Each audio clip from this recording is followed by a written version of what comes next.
বাচ্চাদের খাবার নিয়ে মায়েদের চিন্তার কোনো শেষ নেই। যে খাবারটা রেডি করব সেটা আদৌ তারা পছন্দ করবে কি না, তাদের রুচির পরিবর্তন তো হয় বলতে গেলে প্রতিদিন। এবং যে খাবারটা রেডি করব তাতে কতটুকু পুষ্টি পাবে, পেট ভরবে কি না, সব কিছু নিয়ে যেন মায়েদের দুশ্চিন্তার কোনো শেষ নেই। হ্যালো এভরিওয়ান, আসসালামু আলাইকুম। আমি ঝিনি নতুন একটা ভিডিও নিয়ে হাজির হলাম। আজকের ভিডিওতে একটা রেসিপি শেয়ার করব যেটা বাচ্চাদের করে দিলে তারা অনেক বেশি পছন্দ করতে পারে, এবং আপনার বাচ্চা যদি মিষ্টি পছন্দ করে তাহলে অবশ্যই পছন্দ করবে, আর এতে পুষ্টিগুণে ভরপুর। তো ভিডিওটা শেষ পর্যন্ত দেখবেন না টেনে, তাহলে অবশ্যই আপনারও হেল্পে আসতে পারে। তো আমি এখানে নিজের জন্য 1 কাপ কফি করে নিচ্ছি এবং নিজের শরীরটাকে চাঙ্গা করার জন্য। সারাদিন অনেক বেশি পরিশ্রম করেছি, শেষ বিকেলে যদি 1 কাপ কফি হয় তাহলে কিন্তু মন্দ হয় না। তো এজন্য আমি একটা মগে 1 চামচ নেসকফি নিয়েছি এবং 1/2 চামচ চিনি নিয়ে একটু ঝাঁকানাকা করে হালকা একটু পানি নিয়ে একটু হালকা ক্যাপাচিনো রেডি করে নিয়েছি এবং দুধটা জাল করে তার ভিতরে দিয়ে দিলাম। আর এটা হচ্ছে গরুর দুধ, খুব ঘন, এজন্য কফিটা কিন্তু অনেক বেশি টেস্টি হয়। তো আমার কফি রেডি করা কিন্তু অলমোস্ট হয়ে গেছে এবং এটা খেতে খেতেই আমি বাচ্চাদের জন্য খাবার রেডি করব। বাচ্চাদের জন্য রেডি করব আমি কেক। এটা প্যানকেকও বলা যায়, তবে একটু অন্যভাবে।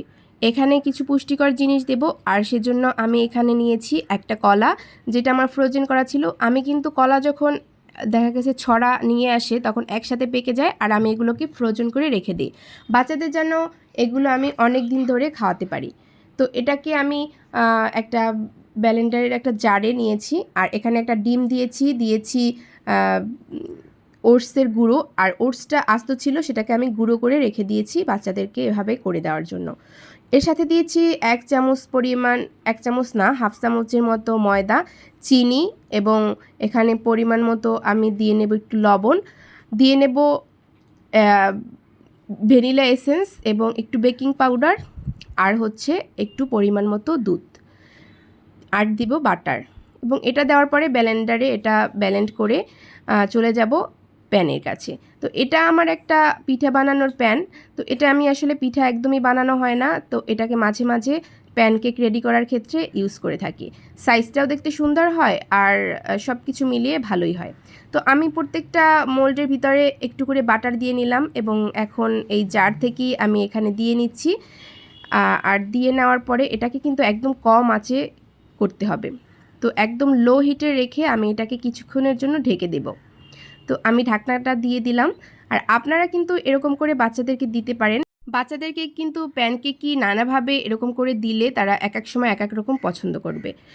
তো এর সাথে আপনি চকলেট সস কিংবা নিউট্রেলা এগুলো লাগিয়েও দিতে পারেন।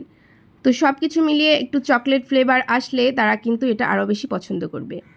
তো আমি এখানে উল্টে দিলাম, কারণ এক সাইড হয়ে গেছে, এবং আবারও ঢাকনা দিয়ে এটা রেডি হয়ে গেছে আমার। তো এরপরে একটা প্লেটে আমি এটা বাচ্চাদেরকে দেওয়ার জন্য উঠিয়ে নেব। তো এটা আস্তে করে আমি উঠিয়ে নিচ্ছি। একটু লাল হয়েছে, কিন্তু সমস্যা নেই, এটাও কোনো তিতে লাগবে না। তো এখন আমি এখানে দিয়ে দেব চকলেট সস। তো এভাবে একটু চকলেটের দিলে বাচ্চারা সবসময় একটু পছন্দ করে। তো আলহামদুলিল্লাহ বাচ্চারা এটা খেয়ে নিয়েছে। আর আজকের মতো এখানে বিদায় নিচ্ছি। আল্লাহ।